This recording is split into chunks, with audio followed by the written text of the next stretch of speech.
What's up, everyone? Welcome back to another review. This time we're taking a look at Taken, starring Liam Neeson. Can you believe that Taken's officially 12 years old? I remember watching this movie when it came out. I thought it was a lot of fun then, and I still think it's a lot of fun now. Taken, the popularity that Taken had upon its release was always mind-boggling to me, mainly because I don't understand it. And when I saw Taken, I'm like, okay, this is a fun action movie. Why is everyone so obsessed with it all of a sudden? Why is this movie so obsessive? I mean, when you watch it, it doesn't have anything that really stands out, with the exception of Liam Neeson. It's just a paint by numbers, bare bones action movie with a simple plot that's easy to follow, and you got Liam Neeson being a badass. Um, maybe that's why. Maybe this was like one of the this was Neeson's first big action movie, and maybe that's why the popularity of Taken took off as good as it did. But take all that away, I think that Taken is still a fun action movie that's backed by a really fun performance by Liam Neeson and is bolstered by a good, yet to me, underutilized supporting cast. But before I cover that, the overall story of Taken is this: Liam Neeson plays a former CIA operative named Brian Mills who is on the hunt to find the people who kidnapped his daughter, as he has only 96 hours to find his daughter while she's vacationing in France before she is lost in the world of human trafficking. So that is the overall plot line of Taken. As I have already mentioned, Liam Neeson in this movie as Brian Mills gives a fun performance. Liam Neeson in this movie is a complete badass. The best scenes are pretty much Liam Neeson just being Liam Neeson, just kicking ass and taking names. And like I said, he's backed by a good supporting.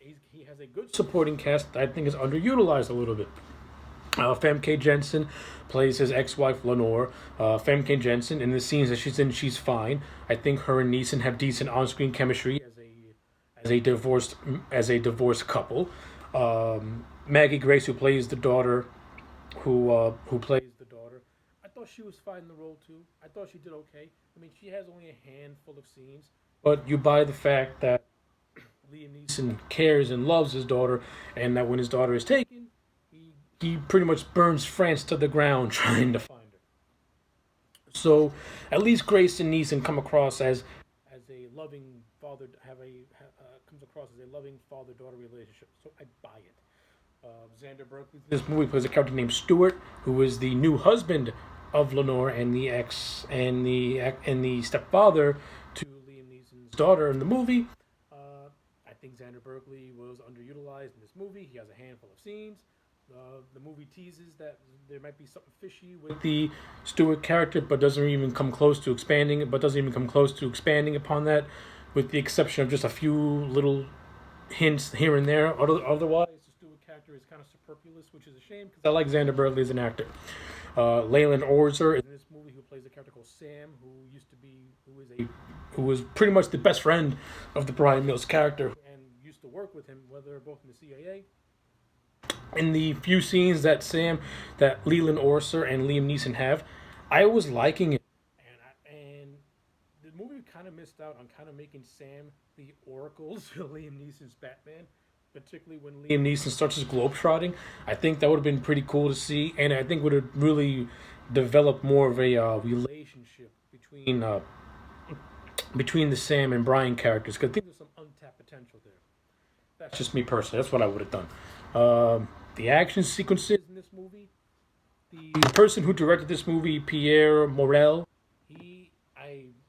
aside from this, I'm not familiar with his work, but I can tell that he is not a seasoned action director, because this movie has a lot of shaky cam to it, and I don't like shaky cam in action movies. It's very distracting and just it just makes me really dizzy, and I hate it. I think shaky cam ruins action sequences, because there are a lot of action sequences in this movie that are good, but the shaky cam to me kind of ruins it a little bit. And I'm not a huge fan of that.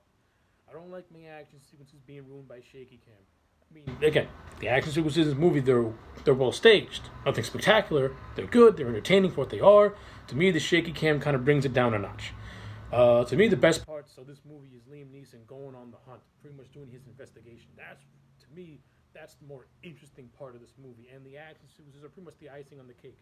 Particularly where he finds the Marco from Tripolia, who is the one who kidnapped his daughter and his daughter's friend, and then he takes them all out in fun ways. It's great. The scene where he destroys where he goes to a construction site and burns the whole thing to the ground. It's boatloads of fun. So again, this movie does have a lot of fun moments to it in terms of its action sequences. And it does have a fun, entertaining performance by Liam Neeson. Even though I do think the supporting cast is underutilized a little bit, the actors do give good performances, and some of those performances are memorable, at least to me, at least. And I do like when when Brian Mills goes to France, he hooks up with his friend named Jean Pierre or Jean Paul, who used to work with the Mills character, but now sits behind a desk. I think they have a nice little a little thing going on between themselves as well, because the Jean Pierre character refuses to help Mills because of his new status as a office boy. So I thought that stuff was fine. That worked for me. It was okay. And then they get to the overall main villain of the movie, who was named Patrice Sinclair, who was the one who was auctioning off these women to be known to be sex slaves, basically. They got actor who played that. I thought he was fine. So yeah, that's pretty much it. I don't really. There's not really a whole lot to really say with Taken. It's just a fun action movie. I'm gonna give it an 8 out of 10. It's not spectacular by any means necessary. It's memorable because of Liam Neeson, but without him, it's just It's just a generic action flick. It's entertaining. Once you watch it, you're gonna forget about it. But because it has Liam Neeson, that's why this movie has lasted for 12 years. Because Liam Neeson gives it an identity and makes it stand out. But take him out, yeah, Taken's a fun movie. But with Liam Neeson, it's a memorable movie, which is why I'm gonna give it an overall 8 out of 10. So yeah, those are my thoughts on Taken. Let me know yours in the comment sections down below. Like this video and subscribe, and I'll check you back next.